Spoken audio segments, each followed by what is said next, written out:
à tous, je vais vous parler aujourd'hui des alternatives à la paille en élevage. En France, 12 millions de tonnes de paille sont destinées à la litière en élevage, ce qui représente plus de la moitié de la production nationale. Or, avec le changement climatique et les conjonctures actuelles, on peut avoir un manque de paille et les prix flambent. Mais des substituts existent. Dans l'Aisne, on différencie deux zones en fonction de cette problématique. En Thiérache, il n'y a pas suffisamment de surface de paille par éleveur pour subvenir aux besoins, alors que dans le Soissonnais, les sécheresses plus importantes peuvent induire un manque de paille. À cela s'ajoute la concurrence avec les régions voisines et les changements d'assolement. En effet, de nouvelles cultures sont implantées, réduisant la surface allouée aux céréales à paille. Lidl et Arvalis ont mené plusieurs études pour lister les qualités et les intérêts de différents substituts à la paille. Dans tous les cas, il convient de s'intéresser aux mêmes paramètres: le taux d'humidité,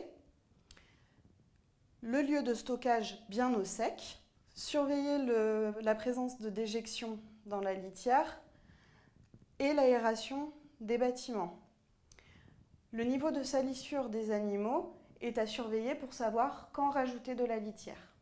Je vais vous présenter deux alternatives à la paille. La première est l'anneau de lin. Les anneaux de lin sont issus de productions très présentes en Hauts-de-France et en Normandie. Ils sont utilisés en mélange dans les logettes pour les bovins comme asséchants.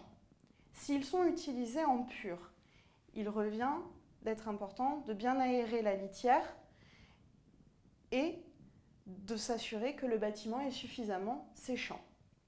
Les anneaux de lin sont bien drainants, mais le problème sur cette litière est qu'ils sont très utilisés en élevage équin et que donc la disponibilité est faible. Un avantage des anneaux de lin en élevage laitier est qu'ils ne collent pas aux animaux, malgré la couleur brune qu'ils peuvent prendre. Ceci a comme avantage pour les éleveurs utilisant déjà ce matériau d'envisager de mettre en place un robot de traite dans l'élevage, car il y a moins de risques que les anneaux de lin s'infiltrent dans le robot. Une autre alternative sont les plaquettes de bois. Cette production a le grand avantage d'être locale et de pouvoir se trouver sur l'exploitation même.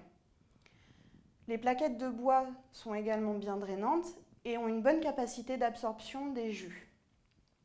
En élevage ovin, on remarque que ces plaquettes n'ont pas d'influence sur le comportement des animaux ou sur la croissance des agneaux.